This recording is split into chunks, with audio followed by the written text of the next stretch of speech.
So hello students, आज हम start करेंगे motions of the earth, geography का थर्ड चैप्टर क्लास सिक्स्थ का। Okay, so let's start. काफ़ी इजी चैप्टर है ये, ठीक है, अच्छा है, अच्छा लगेगा आपको, इंटरेस्टिंग है इन द सेंस, ठीक है। So let's start. As you know that the earth has two types of motions, namely rotation and revolution. देखो, अपन ने पिछले चैप्टर में क्या पढ़ा था। पिछला चैप्टर थोड़ा सा कॉम्प्लेक्स था बट ये उससे ज़्यादा इजी है। पिछले चैप्टर में अपन ने पढ़ा था कि अर्थ दो टाइप से मूवमेंट शो करती है, दो टाइप से मोशन शो करती है। और वो क्या होता है, एक तो अर्थ अपने एक्सिस पे घूम रही है, ठीक है, और एक अर्थ क्या कर रही है, सन के चारों तरफ घूम रही है, राइट। तो जब अर्थ अपने एक्सिस पे घूमती है उसको अपन बोलते हैं रोटेशन, और अर्थ जब एक फिक्स्ड पाथ में या कह लो इलोंगेटेड पाथ में सन के चारों तरफ घूमती है उसे अपन कहते हैं रिवॉल्यूशन, ठीक है। एक रोटेशन 24 घंटे में पूरा हो जाता है, हालांकि एक रिवॉल्यूशन को पूरा होने में 365 डेज लगते हैं अप्रॉक्स, ठीक है। सो अब हम ये पढ़ते हैं। Rotation is the movement of the earth on its axis. Rotation क्या है, जब अर्थ अपने ही एक्सिस पे मूवमेंट करे, यानी कि यहाँ से देखो जैसे ये दिखाया है यहाँ पे, फ्रॉम वेस्ट टू ईस्ट, ठीक है, तो उसको अपन क्या बोलता है, उसको अपन बोलता है कि अर्थ रोटेट हो रही है, ठीक है। जब अर्थ अपने ही एक्सिस पे, एक्सिस ये देख रहे हो, जो नॉर्थ पोल को साउथ पोल से जो लाइन जोड़ रही है वो एक्सिस है, ठीक है। तो जब अर्थ अपने एक्सिस पे गोल गोल घूमता है उसको अपन बोलते हैं कि ये रोटेशन है। और जब ये अर्थ खुद तो गोल गोल घूमती रहती है, जब ये गोल गोल घूमती घूमती एक इलोंगेटेड पाथ पे यानी कि ऑर्बिट पे चारों तरफ घूमती है सन के, कुछ ऐसे, ठीक है, तो इसको हम क्या बोलते हैं, एक रिवोल्यूशन बोलते हैं, ठीक है। So the movement of earth around the sun in a fixed path or orbit is called revolution. वही बात, सेम बात लिखी है जो भी अब हम समझ चुके हैं, ठीक है। The axis of the earth, which is an imaginary line, makes an angle of 66.5 degree with its orbital plane. The plane formed by the orbit is known as orbital plane. तो ये लोग क्या बोल रहे हैं कि जो अर्थ का एक्सिस है, जो कि एक इमेजिनरी लाइन है हमने मानी हुई अर्थ के एक्सिस को, वो 66.5 डिग्री का एंगल बनाती है ऑर्बिटल प्लेन के साथ। ऑर्बिटल प्लेन, अब इसका मतलब क्या है, जैसे ये अर्थ है, राइट, ये जो डार्क लाइन है ये साउथ पोल और नॉर्थ पोल को जो जोड़ रही है ये एक्सिस है, हमें पता है, ठीक है। तो ये एक्सिस 66.5 डिग्री का एंगल बना रहा है इस डॉटेड लाइन से, ये जो यहाँ आके ख़त्म हो रही है। The plane of the earth's orbital, sorry, the plane of the earth's orbit, यानी कि ऑर्बिटल प्लेन ऑफ अर्थ है ये, ठीक है। और इससे हमने एक वर्टिकल लाइन खींची है ऊपर, इसको हम बोल रहे हैं the vertical line from the earth's orbital plane, ठीक है। तो ये लोग कह क्या रहे हैं कि अर्थ को जो हमने पहले ऐसे इक्वेटर मान रहे थे, ये थोड़ा सा इंक्लाइंड हुई हुई है। इंक्लाइंड मतलब ऐसे है ये, ठीक है। तो इक्वेटर कुछ ऐसे है, ट्रॉपिक ऑफ कैंसर ऐसे है, ट्रॉपिक ऑफ कैप्रिकॉर्न ऐसे है, ठीक है, north pole south pole, okay. So what they want say now कि जैसे मान लो ये अर्थ है, ठीक है, ये यहाँ पे ऐसे इसे क्रॉस कर रही है, ठीक है, ये अपन ने माना ऑर्बिटल प्लेन, ठीक है, इससे अपन ने ये माना वर्टिकल लाइन ऑफ प्लेन, ठीक है, या फ्रॉम प्लेन। तो ये कौन सा पोल था, नॉर्थ पोल, ये south pole, right, south pole, वो नॉर्थ पोल है। तो ये तुमने इतनी बात पढ़ी होगी कि मैथ्स में कि जो इतनी ये स्ट्रेट लाइन पे जो एंगल बनता है वो 180 डिग्री का होता है, ठीक है, और एक सर्कल जो होता है वो 360 डिग्री का होता है, 180 + 180, राइट। तो यहाँ देखो, यहाँ जैसे मान लो ये जो लाइन है, हम हाइलाइटर यूज़ करते हैं यहाँ पे, ये जो लाइन है ये इसे एक स्ट्रेट लाइन मानो, ठीक है। तो स्ट्रेट लाइन है मतलब ये इतनी 180 हुई, 180 डिग्री एंगल, ठीक है। अपन ने क्या किया, एक वर्टिकल लाइन बनाई इसके ऊपर ऐसे, ठीक है। तो अब अपन ने इसको 90 डिग्री पे एक लाइन बना दी है, तो ये 90 डिग्री हो गया है, ये 90 डिग्री हो गया, मतलब इसको बीच में से बिल्कुल कट कर दिया है, ठीक है। तो 90 90 180, राइट। तो हम इधर वाले पोर्शन को हम मान ही नहीं रहे हैं, हम सिर्फ इसे मानेंगे, ठीक है। अब हम इसे मान के क्या करेंगे वो हम आगे समझते हैं। ये इतना अपन मान रहे थे 90 डिग्री, तो ये इतने, ये है axis, this line is axis, right, we know that. तो ये बोल रहे हैं कि एक्सिस की जो लाइन है वो इस लाइन से, यानी कि ऑर्बिटल प्लेन से अर्थ के 66.5 डिग्री का एंगल बना रही है, यानी कि ये सारा तो 90 है, ये इतना 66 है, ठीक है। और इतना अपन की बात हुई थी 180 है, इतना 90 है, ये भी 90 है, 90 में से इतना 66.5 है और इतना 23.5 है, ठीक है। तो आई थिंक अब ये बात समझ आ गई होगी कि ये एंगल्स कैसे बटे हुए हैं, ठीक है। अब इसे आगे समझते हैं। ऑर्बिटल प्लेन क्या होता है, वो प्लेन जो ऑर्बिट से फॉर्म हो उसे अपन ऑर्बिटल प्लेन बोलता है, ठीक है। So the earth receives light from the sun, earth को लाइट कहाँ से मिलती है, सन से मिलती है, ठीक है। Due to the spherical shape of the earth only half of it gets light from the sun at a time. अब अर्थ की स्पेरिकल शेप है, पता है हमें, है ना। अर्थ की वैसे जो एक्चुअल शेप है वो जियोइड है, बट हम ऐसे मान रहे हैं कि लमसम स्पेरिकल है, ठीक है। तो इसलिए यहाँ पे स्पेरिकल शेप लिखा है। तो जो अर्थ की स्पेरिकल शेप है उसकी वजह से सिर्फ हाफ पोर्शन अर्थ का एक टाइम पे सन से हीट रिसीव करता है, या कह लो लाइट रिसीव करता है, ठीक है। जो कि आप यहाँ पे देख रहे हो, ये सन है, ये इतना पोर्शन इसका लाइट रिसीव कर रहा है, ठीक है। और इतना पोर्शन लाइट रिसीव नहीं कर रहा है, ठीक है। तभी देखो यहाँ पे अंधेरा है और दूसरे साइड पे रोशनी है जिस पे सन फेस हो रहा है, ठीक है। तो अब इन्होंने यहाँ एक बात कही है आगे कि जहाँ ये सन फेस हो रहा है ना उतने में तो अर्थ पे दिन होगा, और जहाँ नहीं हो रहा है उतने में अर्थ पे रात होगी, ठीक है। और जो लाइन दिन को और रात को ग्लोब पे अलग अलग करेगी उसको अपन बोलेंगे सर्कल ऑफ इल्यूमिनेशन, ठीक है। अब इस बात को एक बार एनसीईआरटी में पढ़ लेते हैं, अब एनसीईआरटी की लाइन लाइन समझ आएगी। सी,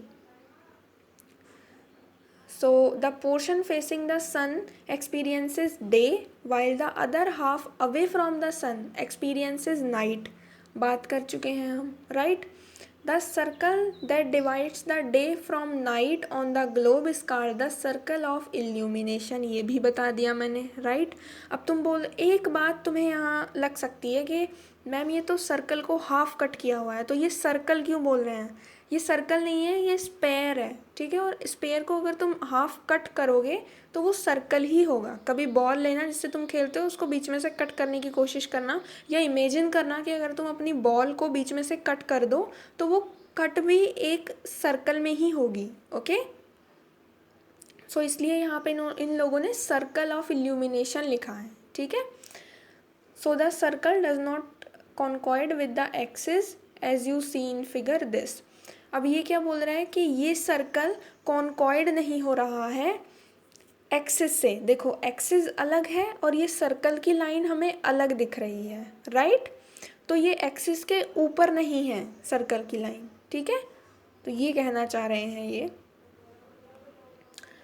So the Earth takes about 24 hours to complete one rotation around its axis, ये भी मैं बता चुकी हूँ कि जो अर्थ है वो 24 घंटे लगाती है एक रोटेशन कंप्लीट करने में अपने एक्सिस पे। आई थिंक ये बात अब तक समझ आ गई होगी कि रोटेशन और रिवोल्यूशन में फ़र्क क्या होता है, राइट।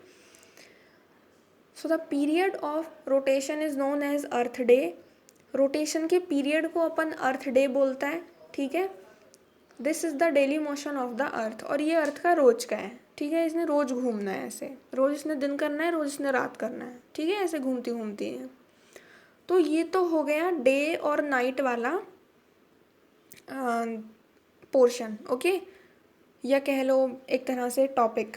अब जो अर्थ सन के चारों तरफ घूमती है ना, उससे सीज़न चेंज होते हैं, वो अभी हम यहाँ पढ़ेंगे, ठीक है। तो वो भी काफ़ी इंटरेस्टिंग है। अभी सिर्फ अर्थ अपने एक्सिस पे घूम रही है तो दिन रात हो रहा है, ठीक है। बट जब अर्थ, हमें ये लोग ये बताएंगे कि अर्थ सन के चारों तरफ कैसे कैसे घूमती है, तो फिर सीज़न चेंज होंगे, ठीक है। अब हम आगे पढ़ते हैं। What would happen if the earth did not rotate? अब अगर अर्थ रोटेट करने से इनकार कर दे तो क्या हो। अब अर्थ रोटेट हो रही है, इसका रोज का है, बट अगर अर्थ रोटेट ना हो तो क्या हो।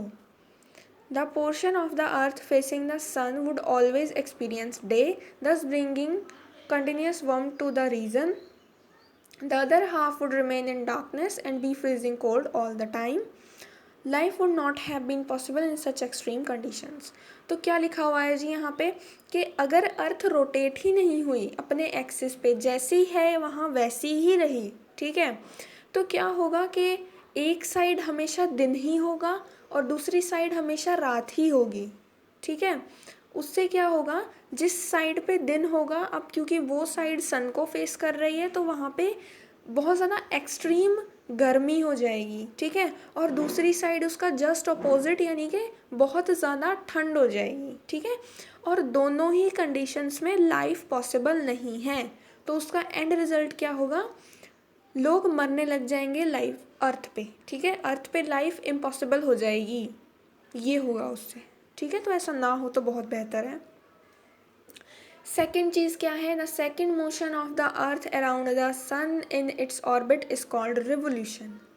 रिवोल्यूशन क्या है, अर्थ का एक इलोंगेटेड पाथ पे गोल गोल घूमना, सन के इलोंगेटेड पाथ मैंने समझाया था, अगर याद हो तो एक बार रिवीजन कर लेते हैं उसका, इलोंगेटेड पाथ का। जैसे ये सर्कल है, तो अगर मैंने सर्कल को इसे थोड़ा इधर खींच दिया, थोड़ा इधर खींच दिया, अब अगर मैंने इसकी शेप बनाई तो ये थोड़ी ऐसे बनेगी। 1 मिनट, सी, इसकी शेप फिर थोड़ी ऐसे बनेगी, मतलब अभी ये सर्कल नहीं रहा, ठीक है, आलू जैसा बन गया है ये कुछ, ओके। तो ऐसे हम पाथ को क्या बोलेंगे, इलोंगेटेड पाथ, ठीक है। So let's move further. Revolution का कंसेप्ट भी आई थिंक क्लियर है। जब अर्थ चारों तरफ घूमती रहती है सन के, उसको अपन रिवोल्यूशन कहते हैं। इट टेक्स 365 एंड 1/4 डेज, या कह लो 1 year to revolve around the sun. अब ये सन के चारों तरफ घूमने में 1 साल लगाती है, ठीक है। इसका यही है, इसने चारों तरफ घूमते रहना है और 1 साल में इसने वहीं आ जाना जहाँ से चली है, ठीक है। वो बेसिकली 1 साल नहीं होता, 1 साल 6 घंटे होते हैं, 365 days and 6 hours, yes, okay. But हम क्या करते हैं, we consider a year as consisting of 365 days only and ignore 6 hour for the sake of convenience. But अपन क्या करता है कि थोड़ा कन्वीनियंस हो जाए, थोड़ा ईज़ रहे पता लगाने में कि किस दिन साल हुआ है, तो हम क्या करते हैं, आवर्स को इग्नोर कर देते हैं। हम 6 आवर्स को इग्नोर कर देते हैं और हम 365th डे पे मान लेते हैं कि नया साल लग गया है, ठीक है। जबकि अर्थ एक्चुअली उसके 6 घंटे बाद एक रिवोल्यूशन पूरा करती है, ठीक है। तो ऐसा हमने क्यों किया है कि थोड़ा इजी हो जाए, ठीक है। अब इजी मैं क्या बोल रही हूँ ये यहाँ समझो। 6 hours saved every year are added to make 1 day over a span of 4 years. अब इससे क्या होता है, 1 मिनट, 1 मिनट। अब इससे देखो क्या हुआ, जैसे 1 साल था, ठीक है, तो उसमें अपन ने क्या किया था, 6 घंटे हमने सेव कर लिए थे, हमने माने नहीं थे, राइट। दूसरे साल पे हमने क्या किया, 6 घंटे हमने फिर सेव कर लिए, हमने 365th डे पे ही मान लिया कि नया साल चढ़ गया है। तीसरे साल भी हमने 6 आवर सेव कर लिए, और चौथा साल जब आया तो ये 6 आवर जब हम सेव करने लगे थे तो किसी महान इंसान ने इन 6 को जोड़ा और यहाँ पे 24 आवर्स बना दिए। ठीक है, तो 24 hours is equal to 1 day, हमें पता है एक दिन में 24 घंटे होते हैं, ये कोई महान ही होगा जिसे नहीं पता होगा। तो 6 is equal to 24, 6 4 24, right, simple maths. So उसके बाद में ये जब यहाँ पे एक दिन बन गया तो हमने ये मान लिया हर चौथे साल, ठीक है, हर एवरी 4th ईयर एक दिन हम प्लस कर देंगे, 1 + 365 डेज, ठीक है, which is equal to 366 days, right. और जिस साल में 366 डेज होते हैं उसे हम क्या कहते हैं, लीप ईयर कहते हैं, ठीक है, लीप ईयर। और ये जो एक डे जो हम प्लस करते हैं ये हम कौन से मंथ में प्लस करते हैं, फैब में, ठीक है। नॉर्मली फैब में कितने डेज होते हैं, 28 होते हैं, बट अपन एक जोड़ देते हैं तो 29 हो जाते हैं, ठीक है। So I think you got it. अब हम इससे आगे पढ़ते हैं। The surplus day is added to the month of February, हम पढ़ चुके हैं कि ये जो एक दिन बनता है हर चौथे साल में, ये 6 घंटे को मिला के उसको हम एक दिन बढ़ा देते हैं फेब्रुअरी में, ठीक है। दस every 4th year February is of 29 days instead of 28 days. इसीलिए हर चौथे साल फेब्रुअरी में 29 डेज होते हैं 28 डेज की जगह पे, ठीक है। और जिस ईयर में 366 डेज होते हैं उसे अपन लीप ईयर बोलते हैं, ठीक है। Find out when will the next leap year be. तो ये छोटा सा होमवर्क है, इसे फाइंड आउट करना कि नेक्स्ट लीप ईयर कब होगा, ठीक है, और नेक्स्ट जो लास्ट लीप ईयर था वो कब था, ठीक है। सो ये रह गया, इसे पढ़ लेते हैं। The ancient Indian astronomer Aryabhatta had stated that the earth is round and rotates on its on axis. ये बात तो हम बहुत बार समझ चुके हैं। जो एंशियंट इंडिया के एस्ट्रोनॉमर थे आर्यभट्ट, उन्होंने, जिन्हें कुछ बच्चे आर्यभट्टा भी कहते हैं, ओके, इन्होंने एक बात बोली थी कि अर्थ एक तो राउंड है, अर्थ की शेप बताई थी कि राउंड है अर्थ, और एक अर्थ रोटेट करती है अपने एक्सिस पे, ठीक है। सो lecture is over. Thank you so much. I hope you enjoyed this. Thank you so much.